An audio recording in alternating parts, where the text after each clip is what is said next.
guys, I'm Jarvan. Thanks for tuning into another video. Today I'm going to show you the Kyosho Mini Z all-wheel drive, the MA-020. This is a palm-sized mini RC car. Here's a computer mouse for scale and a strawberry. As you can see, it's really small.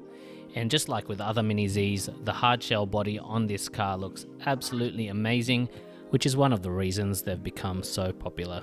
So this car is designed for drifting. Inside the Ready Set box you get the car and the transmitter, a wheel wrench and pinion gear tool, some spare pinion gears and spur gears, spare wheel nuts and some mini pylons to set up a track. Let's take a look at the chassis. It's different to a rear wheel drive Mini Z. On this one you have the electronics and motor on one side and the 4 AAA batteries go on the other side. It comes with really hard compound drift tires that feel like plastic, and this car I have here is all stock except for the wheel nuts, which I've upgraded to some red ones to suit the body. The transmitter also takes 4 AAA batteries, and when you turn it on you should get a solid green light. If your light's flashing, you may still have training mode on, which limits the amount of throttle available. So if you want to unlock the full speed, make sure you turn training mode off by following the instructions in the manual. Today I'm going to use the IKEA Ladder 900 mAh batteries in the car. They're really good for Mini Zs, get about 45 minutes to an hour runtime. Just pop the body back on, turn it on, and let's go. I'm an absolute beginner at drifting, so don't expect much. I'm just learning how to do this for the first time. And yeah, as you can see, I'm not good at all. But the car itself handles pretty well. It's really easy to get it into a drift. I just gotta figure out how to keep it going.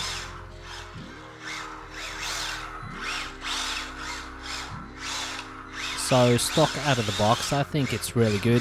If you're a beginner, I reckon it's a good way to get into mini RC drifting. It handles really well and it looks really cool too. Just like with other Mini Zs, there's a lot of upgrade parts and aftermarket parts you can get. 2 parts that I see highly suggested for these all-wheel drives to get straight away are the front one-way unit and the rigid axle for the rear. And those are supposed to make it perform even better for drifting, so I'm going to look at getting those 2 parts next. You can get some of the rear wheel drive bodies to fit on your all wheel drive chassis as well. Just do some research first to check that it will fit. I'm going to try it with the Nissan GTR body to see what it's like. All you need to do is remove the front body clip and replace it with the one that comes with the Nissan GTR. And if the wheelbase is the same, it just fits right on like that.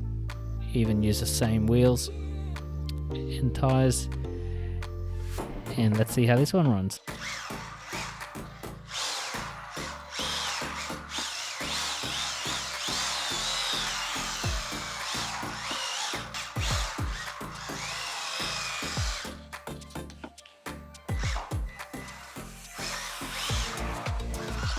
I think this Nissan GTR body looks pretty nice for drifting.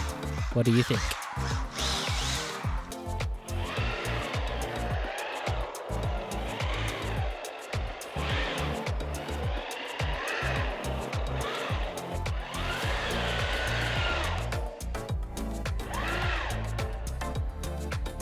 Okay, now I want to show you how it runs on the Kyosho foam track. So I'm going to put the Skyline body back on and let's go. Got the track all set up and let's see how it runs on the track. So here we go. Slides nicely around the corners, but the tires are still getting a bit too much grip on this foam track, so you can't really maintain a drift. Going the whole way around, it sort of regains the traction. But it's still pretty fun running it around the track.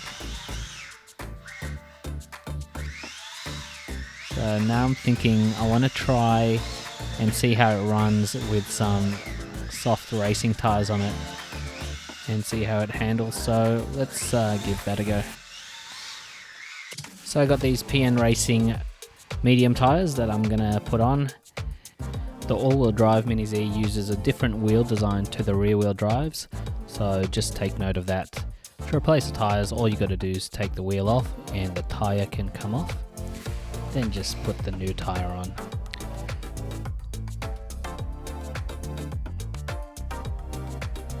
The stock drift tyres are really hard like plastic, you can't even press it, unlike the soft tyres. So there's one done, and now all 4 are done, so let's go take it to the track. Alright, here we go. Wow, already you can tell it just has so much more grip. Feels like it's on rails, like as if it's glued to the ground. Look at the tight lines I can take. Just by changing the tyres, it turns it into an awesome little race car. It'd be good to try run this in the stock racing class if your club allows it. So yeah, now you know that this car is really good for drifting or for racing, so that's awesome.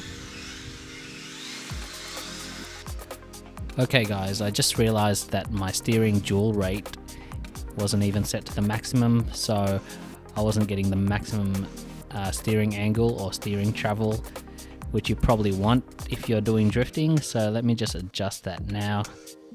Okay, there you go, now set to max, I'm getting the maximum steering travel there. So let's see if the drifting's any better.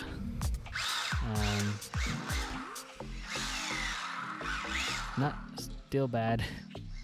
I mean, the car's better, but I'm still bad. Anyway guys, this MA-020 is a pretty awesome car to get started in mini RC drifting. If you want to go a step further, you can try the MA-030 Evo chassis kit that Kyosho make, which includes upgraded electronics and an 8500 kV brushless motor. But that's a chassis only, so you need to add your own transmitter, receiver, body, wheels and tyres if you want to do that.